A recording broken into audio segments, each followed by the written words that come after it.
Hello and welcome to episode 2 of the review and recap series for Crime and Punishment.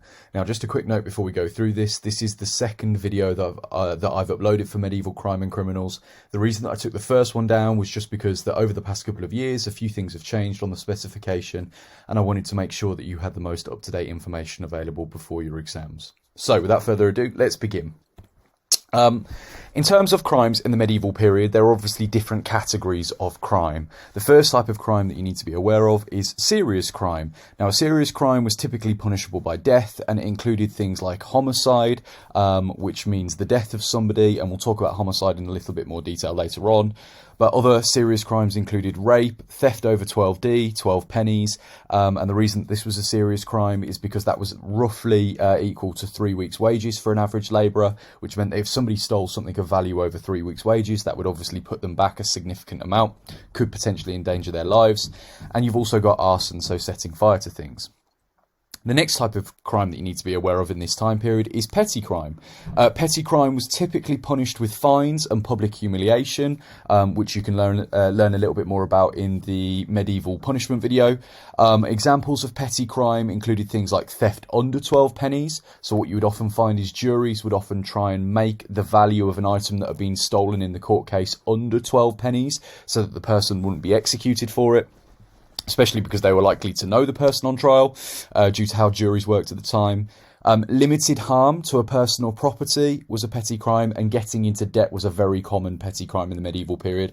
And obviously that creates lots of problems because if you couldn't pay your fine, then you get into debt, which meant that you were committing another crime, which means that you'd spend even longer in jail. So there are lots of sort of cycles of crime that are happening at this time due to petty crimes and debt.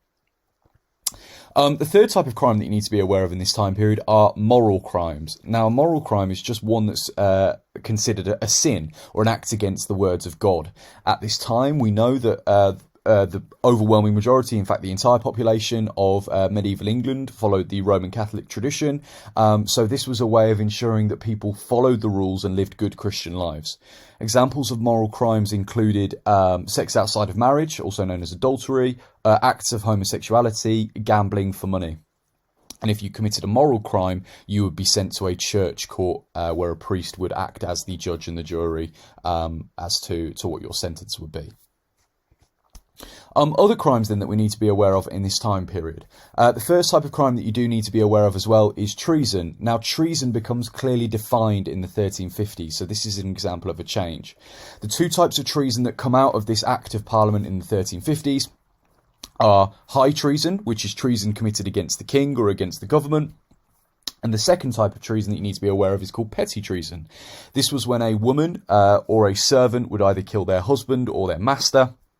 And the reason that this is considered treason at this time, because of the way that society is structured, the lord or the man of the household was considered the king of his household, and therefore if you tried to kill or attempt to overthrow the lord or the husband, you were challenging the way that medieval society was structured as a whole, so this was considered treason. In the 1350s, you also get a series of vagrancy laws.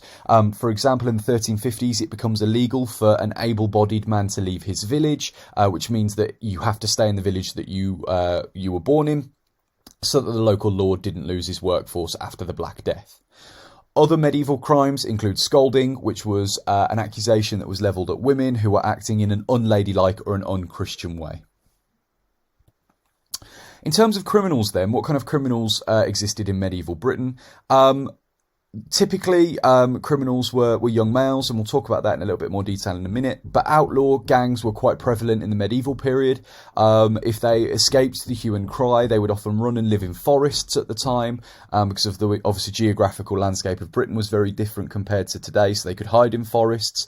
When they were in forests, they would often ambush travellers on roads leading out of towns, and they would commit acts of violence against these people in some cases. An example that we looked at is the Foleville gang. The Foleville gang were brutal, they were violent, they were known for raiding and attacking the city of Leicester, for kidnapping judges and for murdering people. They are therefore very brutal and violent, and they're not like the romanticised images of medieval outlaws that we often get with things like Robin Hood. The reality was very different, much darker. So what factors increased crime during the medieval period? Well, there are lots of reasons. One of the reasons that crime rates are so high at this particular time is because there are lots of crime categories. There were lots of offences that were considered crime. If we look at homicide, for example, there are lots of different definitions of homicide in the medieval period. You have things like obviously murder, but there were also suicide, there was justifiable homicide, there was accidental homicide, there was homicide in self-defence. And what you find is that when you look at the medieval crime rates, homicide rates are very high because there are so many things that were considered homicide. Other factors that increased crime were things like strip farming. Strip farming is obviously where you have a certain section of land on the law's property, but that could often lead to tensions because if people started to encroach on each other's land, it would damage their livelihood. So there were lots of tensions over strip farming. Coupled with the fact that adult men at the time were expected to carry weapons on them, tools on them, because they could be called up for war, and obviously they would need their farming tools, which meant that arguments could often escalate into violent acts. Poor harvests, because the majority of the population are peasants and because everybody relies on the harvest at this time.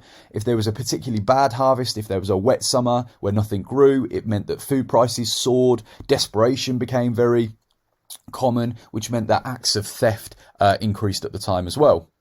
And another factor that increased crime in 1348, the Black Death kills half the population of Europe. It has a massive impact on England.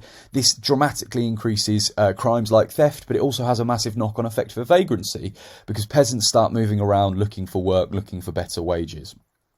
So there are lots of things that increase crime at this time.